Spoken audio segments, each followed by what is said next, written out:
बिस्मिल्लाहिर्रहमानिर्रहीम। My dear well wishers, आपके paper ख़त्म हुए, ख़ात्मा बिल खैर इंशाअल्लाह। उर्दू भी ख़त्म, बायो भी ख़त्म। तो मैसेजेस कमेंट्स आना शुरू हो जाते हैं कि आप मेरिट बताएं। तो मैं भी कुछ कोशिश करता हूं कि अपने दोस्तों से या अपने ही स्टूडेंट से फ़ीडबैक लूं। तो जो नतीजा पहुंचा है, उर्दू का पेपर भी इतना मुश्किल नहीं था और बायो का भी इतना मुश्किल नहीं था। तो उर्दू का जो डॉक्टर इमरान साहब ने, एक तो बड़े खुश थे कि उन्होंने जो कुछ बताया उसी में पेपर आ गया मॉडल पेपर में से, और 12 सवाल प्रीवियस पेपर से आ गए। लास्ट मेरिट 48 था।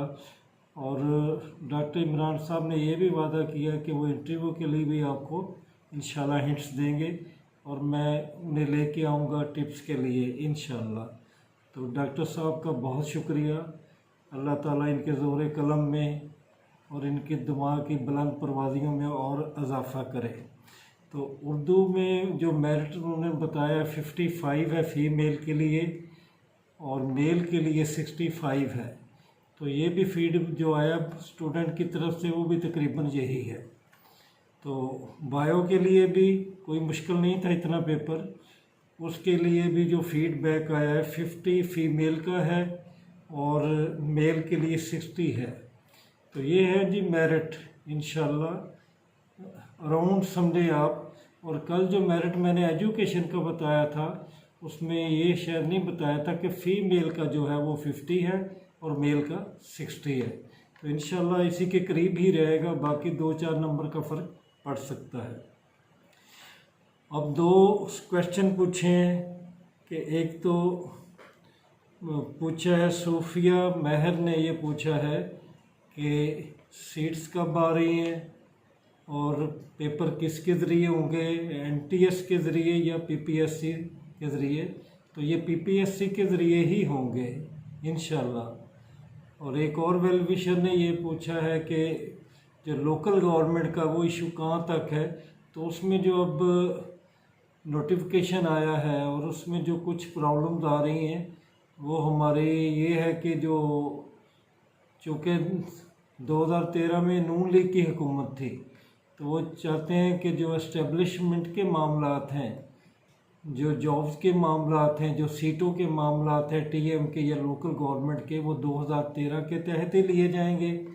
और जो बाकी ऑफिशियल मैटर्स हैं रूल्स एंड रेगुलेशन के, वो 2019 के तहत होंगे।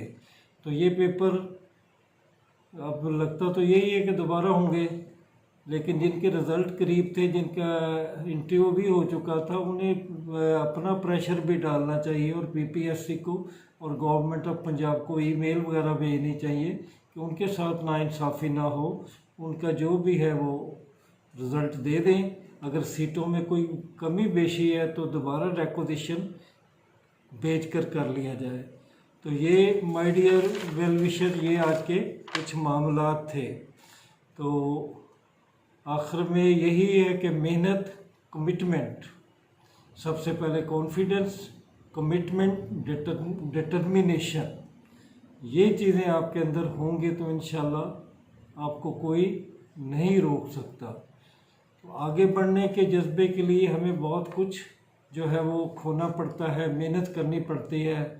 हमारे दौर के लोग जो थे, उस वक़्त के जो तालिब इल्म थे, वो बड़े कमिटेड थे। अगर लाइट भी चले जाती तो स्ट्रीट लाइट में आकर बैठ के पढ़ना शुरू कर देते थे।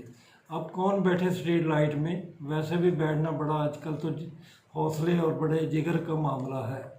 तो बहरहाल मज़ीद ज़िंदगी से सीखिए कि लोगों के तजर्बे, कुछ लोग, कुछ दोस्त जो है हमारी ज़िंदगी में आते हैं, वो हमारा नुकसान करने की कोशिश करते हैं, लेकिन वो हमें बहुत कुछ दे जाते हैं।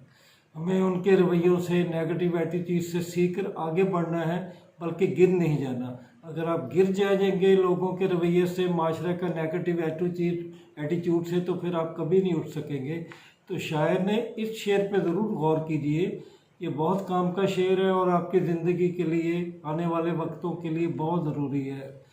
किसी ने धूल क्या आँखों में झोंकी, किसी ने धूल क्या आँखों में झोंकी, मैं अब पहले से बेहतर देखता हूँ।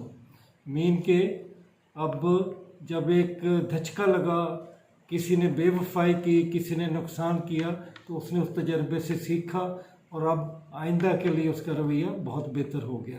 तो आप भी अपने रवैये बेहतर रखिएगा।